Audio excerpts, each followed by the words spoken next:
Bad Times at the El Royale isn't perfect. In fact, in lots of regards, it's actually quite far from it. But the central performances and the ambition from Drew Goddard behind the camera, I think really helped pull this movie through as a movie that is really enjoyable, really likeable, and just a lot of fun at the movies. So let's get started with the cast of this movie. I mean, they're mostly great performances all around. Cynthia Erivo, I think, is definitely the standout for many people in this movie, and I can see why. She does a very nice job here, a very heartfelt job. She's definitely probably the favourite character of many people in this movie. But my favourite character in this movie, my favourite performance of this movie was from Lewis Pullman, who, if you've seen Strangers Pray at Night, a movie that not many people like, but I did, you'll recognise him from there. So I was very excited to see him in this movie, you know, getting more gigs, because I think he's a very talented actor. And he does a very good job here. I think he plays his character very well. And he manages to also not get swallowed up by everyone else in the movie, because he is performing with, in often cases, quite seasoned actors like Jon Hamm and Jeff Bridges, and even Chris Hemsworth to a degree is quite seasoned at this point. So he does a very good job of not being swallowed up by them. He does leave a very big impact on you when you leave the movie, and I thought he did a very good job. Chris Hemsworth does do a good job, and I really like his character to a degree. I do have a problem with his character and another character, which I will get into later on in the review. But that doesn't change the fact that he gives a very good performance, a very almost trance-inducing performance. You can't take your eyes off him. You can't really not listen to what he's saying. You can't help but almost admire the dedication to the performance. So he does a very good job. Of course, Jeff Bridges does a good job. He always does a good job. It's Jeff Bridges. He's playing the same character he's played about, I don't know, 50 times at this point. He played a similar character not even that long ago in Hell or High Water. So, you know, he's Jeff Bridges being Jeff Bridges. Jon Hamm, he isn't bad in the movie, but he isn't particularly good. He honestly wasn't in there long enough to make an impression for me. I didn't come out of the movie going, oh my god, Jon Hamm. I just was like, oh, he was in that movie? Kind of forgot towards the end. That's not a spoiler, by the way. I haven't said anything that involves his character. Just know that if you are a Jon Hamm fan, you're probably going to leave a bit disappointed. And Dakota Johnson, who I was also rooting for, particularly this year, she's in this and Suspiria, two big awards contenders, hopefully anyway. And I've really admired her work. I think I was first introduced to her in A Bigger Splash, the Luca Guadagnino movie. And then 50 Shades, movies that I quite enjoy. Obviously lots of people don't, but I get enjoyment out of them. I think they're fun. And I do think she's the strongest part of those movies. And she's very good in this too.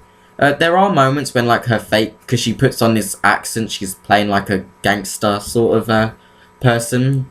And she does put on like a Texas accent. And it does fade, it slips and slides out. And she does have some quite cheesy lines. But overall, I think she does quite a good job in the movie. She's also a standout in the movie. But the actual biggest standout overall in this movie to me is Drew Goddard. I mean, obviously he was also on Cabin in the Woods, quite a similar movie in lots of regards. And it's a brilliant movie. There's a reason, like, almost every horror fan in the world will recommend you that movie if you ask for a movie to watch, because it is such a good movie that plays with genre conventions. And this movie does that a bit too. But it is very different to Cabin in the Woods. This is not Cabin in the Woods like Part 2. This is not just a rehash of it. This is very much its own movie, and I did really appreciate that, because it could have been easy to just kind of make a similar movie because the other one was so successful critically and financially. This movie has a less of a pretty story financially, but critically it's doing quite well. So Drew Goddard, the thing that I really liked about him in this movie is his ambition. It doesn't always play out as well as it could. There are moments that don't particularly work, but overall I do admire his ambition for this movie. Like, I've heard a lot of people referencing Tarantino when reviewing this movie, some people in fact calling it a straight up rip-off. of Tarantino, and I wouldn't go that far. I don't think it's a rip-off. I think at most it's a homage to Quentin Tarantino. But I think that he has his own flair behind the camera that really does help him in this movie, and really does help make this movie a lot more charming than it could have been if perhaps another director was in the chair. Maybe one who doesn't think as big. But no, Drew Goddard does, and he also crafts quite an intriguing story as well. The story is what really kept me invested. Apart from the performances, of course, but also the story it's full of twists and turns, and the way he sets up the movie is it's in little chapters like a Quentin Tarantino movie, and the way he does it is quite cool. He'll go from like room to room. Instead of like chapter 1, it would be like room 1, what happens in room 1, room 5, what happens in room 5, and room 7, what happens in room 7. So I really quite like that about the movie. I thought that was quite good. On to what I didn't like about the movie. My main problem with the movie is between Kaylee Spaney's character of Rose and Chris Hemsworth's Billy Lee. This isn't a spoiler because it's not a massive plot point to the movie. It doesn't impact the movie. But essentially they're in a relationship, and it's clearly not a very good one. But I think it's a tad irresponsible of the movie to portray it the way it does, because it does kind of romanticize it. It doesn't really call it out for what it is, which is what seemed like a very large age difference, a very manipulative relationship. And particularly in the era of Me Too, I think that this movie could face some flack from certain people for the way they portray this relationship and the way it's done, and the fact that it never really gets addressed just how disturbing it is. So that is kind of my main problem with the movie. But that it never really hindered my enjoyment of the movie, because that's not a main plot point of the movie. It's just kind of a side story. The main plot is with Cynthia Erivo and Jeff Bridges' character.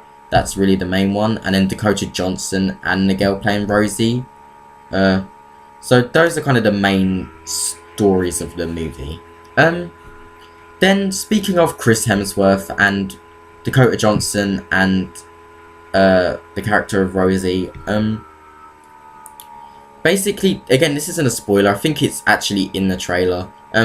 Basically, they kind of join this sort of cult that Chris Hemsworth leads, and I would have liked to spend more time with that. I thought the cult was really interesting. I'm always quite interested in just cult stories. I think they're quite fascinating, how just like one person can get all these people to take their word as gospel and do whatever they can for them. And unfortunately, we didn't really get to see as much time with the cult, and I would have liked to see that more. This is quite a long movie, actually. Although it doesn't feel like it when you're watching it, it is nearly 2.5 hours long. And I feel like perhaps some other aspects of the movie could have been cut, and we could have spent more time fleshing out that storyline. And in turn, that could have also helped call out the relationship between Chris Hemsworth's character and Rosie, because that is part of that storyline. But apart from that, I did have quite a good time with Bad Times at the El Royale. Drew Goddard does have a very good directorial flair. The movie looks great. The soundtrack's actually really good. Of course, Cynthia Erivo sings a lot of the songs in the movie, but that doesn't change the fact it's a very good soundtrack. And it does definitely deliver on the craziness and the blood factor of like Cabin in the Woods, and that you see in the trailer. It definitely does go off the rails a bit, but it always feels contained. It never feels like it's just complete chaos that never really goes anywhere. It all has a purpose. The only thing I will make a little complaint about is it does kind of gear you up as if it's going to go for a 10, and it never really goes past an 8. It never goes full on like Hateful Eight or Django Unchained or Cabin in the Woods. It never goes that far, but it is still a very entertaining time. I do recommend it. As for my ratings, see it in cinema, skip it, stream it. I would say see it in cinema. I think it's a good time in the cinema. It's not a necessary cinema viewing, and of course awards season is coming up, as well as several blockbusters such as Aquaman and also Halloween and Suspiria, they're all coming up. So if you're saving your money for a film that's going to be like you have to see in a cinema, I wouldn't say you need to see this one in cinemas. This is a fine film to watch on streaming. In fact, I think it's going to make a killing on streaming. It's not doing that well box office wise at the moment, but I do think it will definitely be a hit on the ancillary market. And out of 10, I'd give it like a 7.5 out of 10. It doesn't always work. There's stuff I don't particularly like about the movie that I can't get into without spoiling anything, and I don't want to talk spoilers. But some plot threads don't kind of add up as well as they should. The movie isn't as tight as it perhaps should be. But overall, it's an entertaining time. It delivers on blood, it delivers on gore, it delivers on comedy, and it delivers on performances. So that's my review of Bad Times at the Royale. Did you like it? What did you think of it? Let me know down below, and don't forget to subscribe.